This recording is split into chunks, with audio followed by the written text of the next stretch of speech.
Hey folks, this is Vent with Dad's Gaming Addiction, and today we're going to quickly review Becastled. This is a game that you can find on Steam's Early Access program for about $15. Now, I stress Early Access. That means everything that you're about to see here, including this review, is subject to change. I also want to give a big shout out / thank you to Brian, one of my Patreon subscribers. He gifted me this game in order for me to cover it. Now, I covered the demo during the Steam Game Festival, and as an aside, it is also available as a demo during the Steam Game Festival as part of the February 2021 event. Now, based on what I've played so far, this is a town defense game where during the day you're going to be gathering resources, constructing your town, all that good stuff, and then at night you're going to be defending it. Rinse, repeat, rinse, repeat, rinse, repeat, until you reach your daily goal. Whenever you're setting up your game, you can set how many days you want to set the game for. So you can do like 10 days or 5 days, whatever. You can also set it for an unlimited amount of days should you just want to keep going. You can also set your difficulty, and you can also set the terrain type. You can't like custom make the land, but you can choose from some presets, like it'll say hill or like small hill, big hill, flat land. So you choose the one that you want. Now this game, in terms of gameplay, reminds me a bit of Northgard. In Northgard, you had different plots of land that you would purchase in order to expand. Northgard is a 4X real-time strategy kind of strategy game / war game. This game, again, is real-time, but it's more tower defense than 4X. So you're going to be starting off with one little hex. This is where you build your town center. And then using wood, you're going to expand to a hex around you. And then using more wood, you're going to expand even more, expand even more. Now, the thing with this is the more land that you buy, the more expensive the next hex becomes. So there's a bit of strategy here, because not every hex will give you every resource that you need. Some hexes will give you trees, which you need to cut down in order to get more wood. They do grow back over time, but still, in the early parts of the game, you'll go through wood very quickly, all the trees, so you'll have to find hexes that contain more trees until the ones previous grow back. So you'll want at least like a woodcutter or two to take care of them. Then you also need some hexes that address your food needs. The more people that you bring in, you can build houses to increase your population limit, and they will just flow in naturally over time, automatically.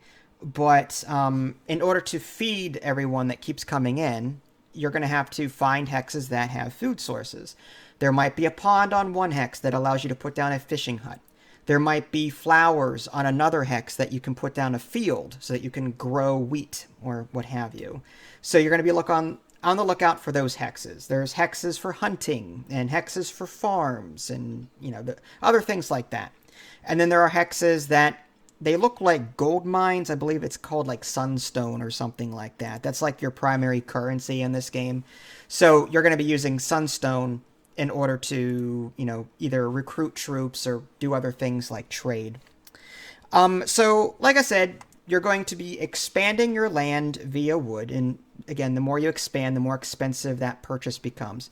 And once you've got the groove of that going, and again, at night, you've got these enemy troops, they're going to come at you, and it's your job to defend the town. You start off with like 5 or 6 of these regular footmen. They're crap. And then over the course of the game, you can build a barracks and an archery range and a siege factory. And then you can start constructing more units. At the barracks, you can make like a knight, a swordsman, a spearman. And then you can build like archers at the archery range. The siege area, you can build trebuchets and I think ballistas. So there's that. But the waves get more and more difficult as you continue playing. As the nights progress, they get tougher and tougher. They bring in their own battering rams, knights, archers, the whole works. Luckily, you can build walls in this game. You can put towers down. You can put your archers inside these towers. You can build a church in order to resurrect fallen troops. Again, you build houses to expand your population count, but that increases your food needs, so you got to worry about that.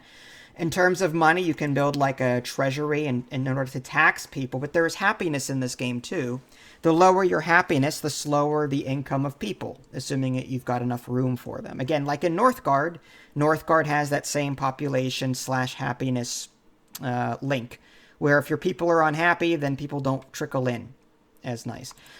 You can build taverns to make people happy and staff them, make them happy, or you can build decorations. Some buildings don't have descriptors that are good enough for me, like the well, for example. It's under the general building tab. It says you never know when a bucket of cold, clean water will come in handy. It doesn't say what the well does. That's the descriptor.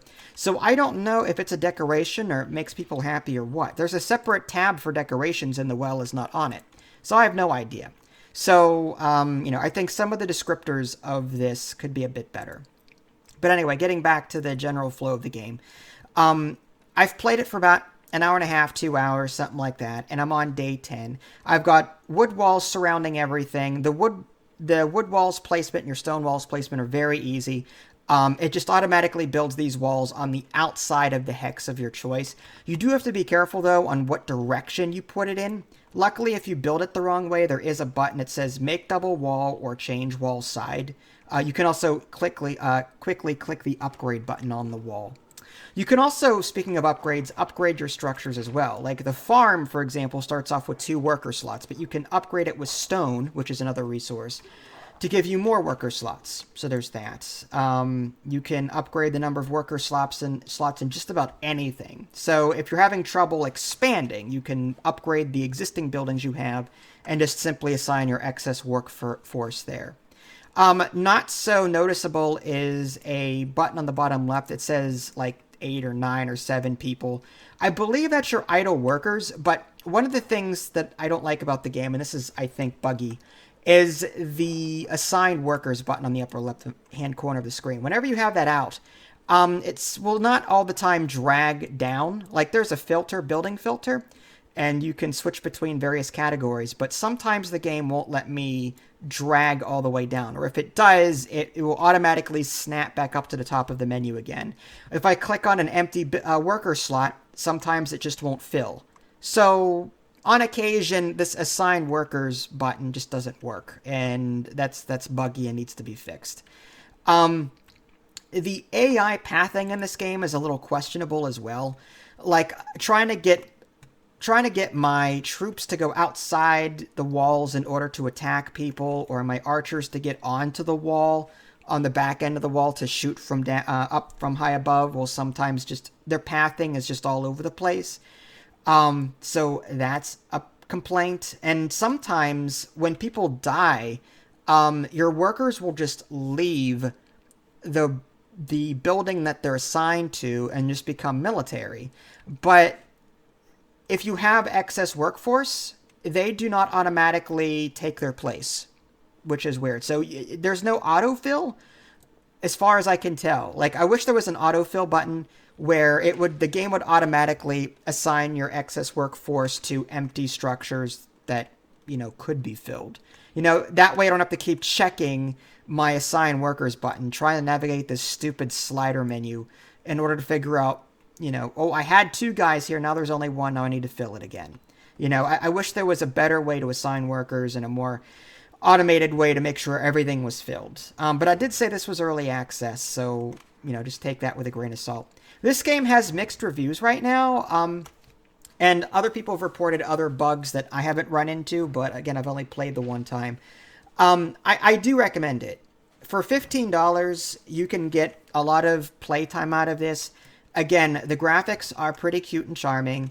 I love the whole tower defense / base defense element to this. I love the whole resource management, but I want to warn you, there's not a whole lot to it.